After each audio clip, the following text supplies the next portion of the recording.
வணக்கம். யாரும் போகாத ஊருக்கு வழி தேடாத அப்படிங்கிற வார்த்தையை நம்ம நிறைய கேள்விப்பட்டிருப்போம். யாரும் போகாத ஊருக்கு வழி தேட முடியுமா, முடியாதா? நிச்சயமாக முடியும்.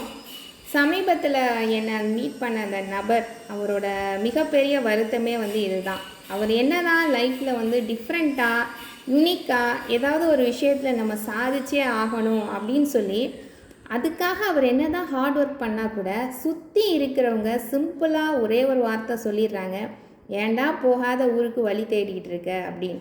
ஸோ அதனாலே அவருக்கு ஒரு மிகப்பெரிய ஒரு மன உளைச்சலில் இருந்தது. அவர் கூட நான் பகிர்ந்துக்கிட்ட விஷயங்களை தான் இன்றைக்கி இங்கே நான் பகிர்ந்துக்க போகிறேன்.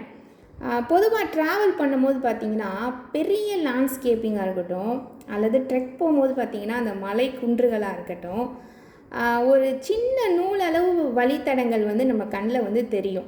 அப்போ அந்த வழித்தடங்கள் தெரியுதுன்னா அதுக்கு என்ன காரணம் இருக்குன்னா, இதுக்கு முன்னாடி நிறையா பேர் அதில் என்ன பண்ணியிருக்காங்க, பயணம் பண்ணியிருக்காங்க. இந்த உலகம் உருவாகும் போது பாதைகள் இருந்துச்சா? கண்டிப்பாக இல்லை. எல்லாருக்கும் நமக்கு கண்டிப்பாக இது தெரியும். நம்ம கிராமத்தில் இருக்கிற ஒத்தையடி பாதையாக இருக்கட்டும், இல்லை நகரத்தில் இருக்கிற 8 வழி சாலையாக கூட இருக்கட்டும், இது எல்லாமே நம்மளால் உருவாக்கப்பட்டது தான். உலகம் உருவாகும் போது பாதைகள் கிடையாது. இதுக்கு ஒரு எக்ஸலண்ட்டான கோட் இருக்குது. there is no path, path is made by walking. அப்போ பாதைகள்ங்கிறது என்ன செய்கிறதில்ல, அதுவாக உருவாக்குறது கிடையாது. பாதைகளை நம்ம தான் உருவாக்கணும்.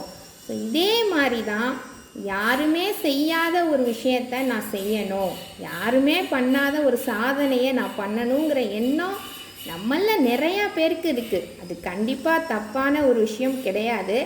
ஆனால் அதுக்கு நீங்கள் பண்ண வேண்டிய ஒரே ஒரு விஷயம், அந்த பண்ணாத விஷயத்தை நீங்கள் பண்ண போகிறீங்கன்னா அதுக்கு தேவையான எல்லா விஷயங்களையும் 100% கற்றுக்கிட்டு நீங்கள் இறங்கி நடக்க கண்டிப்பாக பாதைகள் தன்னால் உருவாகும். அதனால் யாருமே போகாத ஒரு ஊருக்கு வழி தேடாத அப்படின்னு யாராவது உங்கள்கிட்ட சொன்னால் கூட கண்டிப்பாக என்னால் அந்த இடத்துக்கும் பயணம் பண்ண முடியும், பாதையை உருவாக்க முடியும்னு சவால் விட்டு உங்களோட லட்சியத்தில் கண்டிப்பாக வெற்றி பெறுங்க. வாழ்த்துக்கள். நன்றி.